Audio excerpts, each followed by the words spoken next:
Hello everyone and welcome back to Math Bold Master. আৰম্ভ কৰোঁ আমাৰ আজিৰ সেশনটো। তো আজিৰ সেশনটো হ'ব এটা প্ৰেক্টিছ সেশন। তো আমি অলৰেডি প্যাৰেলেল লাইন দুটা যদি দিয়া থাকে তাৰ মাজেৰে যদি এটা ট্ৰান্সভাৰ্সাল লাইন ড্ৰ কৰোঁ তেনেহ'লে আমি ডিফাৰেণ্ট টাইপছ অফ এংগলছ পাওঁ। সেই এংগলছ কেইটাৰকে আমি আজি কি নাম হয় ডিফাৰেণ্ট এংগলছৰ নাম থাকে সেই নামবোৰক আমি আইডেণ্টিফাই কৰিম with the help of a practice problem. So let us begin.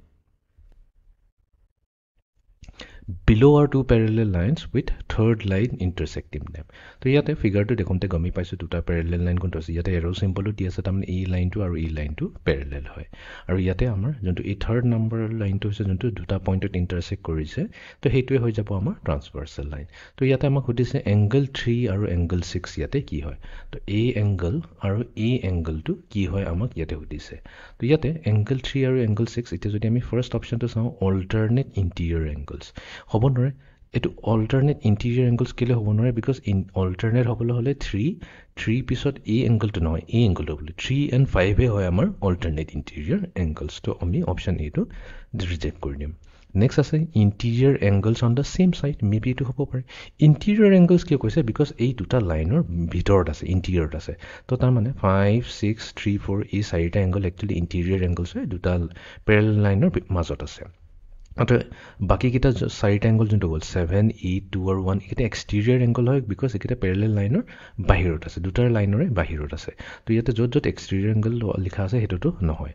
Next আমি বি মেবি হ'ব পাৰে। এতিয়া আমি চাওঁ ডিত আছে কৰেছপণ্ডিং এংগলছ। এতিয়া কৰেছপণ্ডিং এংগলছ 3 আৰু 6 হ'ব জানো নহয় বিকজ 3 যদি লওঁ 3 কৰেছপণ্ডিং এংগল 7 হয় আৰু যদি আমি 6ৰ কথা পাতো 6ৰ কৰেছপণ্ডিং এংগল 2 হ'লহেঁতেন তো তাৰমানে ইয়াতে কৰেছপণ্ডিং এংগলটো হ'ব নোৱাৰে। তো তাৰমানে আমাৰ এতিয়া এটাই অপচন থাকি গ'ল interior angles on the same side. Yes interior angles হয় আৰু দুইটা কি সেম টু সেম সাইডত আছে। তো দুইটা 3, 6 and 3 দুইটা ইন্টিৰিয়ৰ এংগলছ হয় দুইটা সেম সাইডতে আছে। সেম সাইডৰ মানে এইটো যদি আমাৰ ট্ৰান্সভাৰ্সাল লাইনৰ ওপৰতে আছে। তো আমাৰ অপচন বি এ হৈ যাব ইয়াতে correct option. Okay, next question. Below are two parallel lines with the third line intersecting them. Same দিছে ফিগাৰটো। এবাৰ সুধিছে আমাৰ 3 আৰু 7 কি হয়। ইয়াতে 3 দিছে আৰু ইয়াতে 7 দিছে। তো আমি অলপ আগতে ডিফাইন কৰিলো 3 আৰু 7 কি হ'ব কৰেছপণ্ডিং এংগলছ হ'ব। এইটো 3 হ'ব আৰু এইটো আমাৰ এংগল 7 এই দুটাই কৰেছপণ্ডিং এংগলছ হয়। তো ইয়াতে আমি চুজ কৰিম option D. Okay, next question. 2 আৰু 8 কি হয় ইয়াতে প্ৰথমতে আমি নোট কৰিলো এইটো হৈছে আমাৰ এংগল 2 আৰু এইটো হৈ গৈছে আমাৰ এংগল 8। ফাৰ্ষ্ট অফ অলটো দেখাতে গম পাইছে 2 আমাৰ এই ওপৰৰ লাইনৰ বাহিৰত আছে আৰু এইটো এংগল 8টো তলৰ লাইনৰ বাহিৰতে আছে তাৰমানে।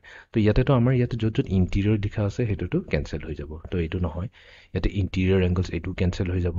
তো ইয়াতে মেবি এক্সটেৰিয়ৰ বা কৰেছপণ্ডিং হ'ব পাৰে আমি চেক কৰিব লাগিব। এতিয়া প্ৰথমতে আমি অপচন ডিটো চাইডো কৰেছপণ্ডিং এংগল হ'ব জানো নহয় বিকজ 8ৰ কৰেছপণ্ডিং এংগল একচুৱেলি 4 হে হ'ব আৰু 2 যদি আমি ল'লোহেঁতেন 2ৰ কৰেছপণ্ডিং এংগল 6 হ'লহেঁতেন। তো ইয়াতে কৰেছপণ্ডিং এংগলৰ কথা নহয়। তো ইয়াতে আমি এইটোক ৰিজেক্ট কৰি দিম। তো অপচন চি এ ট্ৰু হ'ব। ইয়াতে আছে অল্টাৰনেট এক্সটেৰিয়ৰ এংগলছ। তেতিয়া আমি ফিগাৰটো ভালকৈ চাওঁ। তো আমাক চাব দিছিলে 2 আৰু 8। তো ইয়াতে 2 হৈছে আৰু 8 আছে। 2 আৰু 8 দুইটাই কি হৈছে অল্টাৰনেট হয় কাৰণ এইটো ইয়াত আছে আৰু এইটো ইয়াত আছে। তো এইটো অল্টাৰনেট এংগলছ হয় বাট যিহেতু এইটো আমাৰ বাহিৰত আছে সেইকাৰণে আমি অল্টাৰনেট এক্সটেৰিয়ৰ এংগলছ বুলি কৈ ক'ম। তো ইয়াতে অপচন চি হৈ যাব আমাৰ কাৰেক্ট অপচন। ফাইনেল কুৱেশ্যন 4 আৰু 6। তো ইয়াতে 4 দিছে আৰু ইয়াতে 6 দিছে। তো ইন্টিৰিয়ৰ হয় অন টপ অফ দি ইহঁতে কি হ'ব অল্টাৰনেট হ'ব বিকজ 4ৰ পিছত 5 এৰি পেলাই 6। তো এই দুটা হৈ যাব আমাৰ অল্টাৰনেট ইন্টিৰিয়ৰ এংগলছ। তো অপচন ই হৈ যাব আমাৰ কাৰেক্ট আনচাৰ। অ'কে, তো এইটো আছিলে আমাৰ আজিৰ সেশনটো য'ত আমি এংগলছ মেড বাই ট্ৰান্সভাৰ্সাল তাৰমানে ট্ৰান্সভাৰ্সাল লাইন এটা যিটো এংগল বনালে দুটা প্যাৰেলেল লাইনৰ লগত। তো সেই তাৰে আমি ডিফাৰেণ্ট নেমছবোৰ আমি আইডেণ্টিফাই কৰিলোঁ এংগলছবোৰৰ নামবোৰ আমি আইডেণ্টিফাই কৰিলোঁ। এইটো আছিলে আমাৰ আজিৰ সেশনটো। So' see in the next session. Thank U.